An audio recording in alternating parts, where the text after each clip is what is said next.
CST un grand moment d'émotion qu'a offert Ryan dans Incroyable Talent 2022, sur M6, le 18 octobre. Le jeune homme de 15 ans a mis une claque à tout le monde grâce à sa sublime prestation et son histoire personnelle qui a touché tout le monde, en particulier Hélène Ségara. Du haut de ses 15 ans, Ryan a bouleversé tout le monde.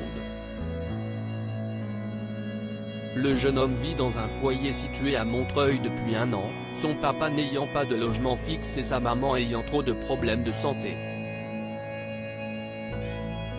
C'est à cette période qu'il a commencé à apprendre le piano. En regardant des vidéos YouTube. Ne pouvant s'offrir cet instrument, il en joue dans les gares ou les magasins de musique. Grâce à cela, il a été repéré par le directeur de casting, ce qui lui vaut sa présence dans l'émission présentée par Karine Le Marchand. Ryan a confié qu'il souhaitait intégrer le conservatoire afin de poursuivre sur cette voie et ainsi, faire revivre la musique classique qu'il affectionne tant.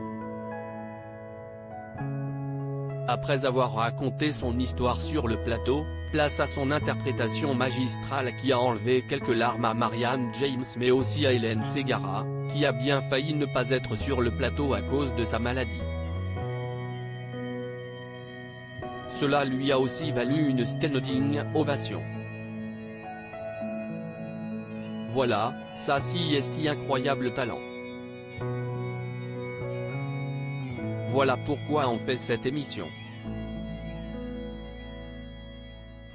Tu incarnes tout ce qu'il y a de plus beau mec, a lancé Éric Antoine. Avec les autres membres du jury, il lui a ensuite promis de lui trouver un piano. Hélène Ségara très touchée après les quelques mots de Sugar Sammy et Marianne James, Hélène Ségara s'est livrée à son tour sur son histoire personnelle similaire à Ryan. Exactement à ton âge, j'ai moi aussi quitté ma maison. Et j'ai été dans un endroit.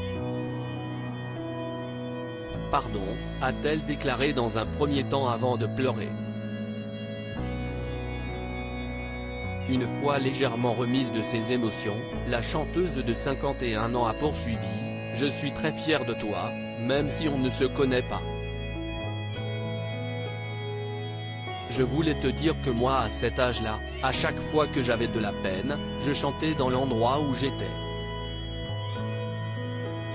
Et mon professeur de maths m'a dit, Hélène, cette voix, ce rossignol, il faut que tu chantes, que tu en fasses ta vie.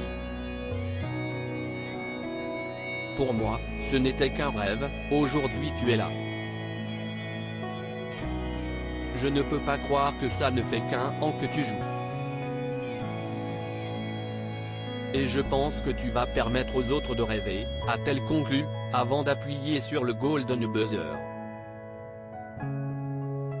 Elle a ainsi permis à l'adolescent d'accéder directement à la finale. Si elle ne le dit pas clairement, le Parisien précise que la chanteuse a été placée en foyer, tout comme Ryan. Mon professeur de maths me faisait chanter à la fin des cours, pour me faire plaisir. Il m'a beaucoup aidé. Derrière les talents, il y a de l'humain, et sa prestation se fond avec son histoire. Il s'est intéressé au piano quand il a traversé des moments douloureux. Ce conte de fées est un grand message pour nous tous, il m'a renvoyé aussi, bien sûr, à ce que j'ai vécu, a-t-elle confié à nos confrères. Du côté des audiences, ce retour a rassemblé 3,08 millions de téléspectateurs, soit une part d'audience de 16,7% comme le dévoilent nos confrères de Pure Média. M6 était ainsi sur la deuxième marche du podium, derrière France 3 qui diffusait Bellefond, 4,12 millions.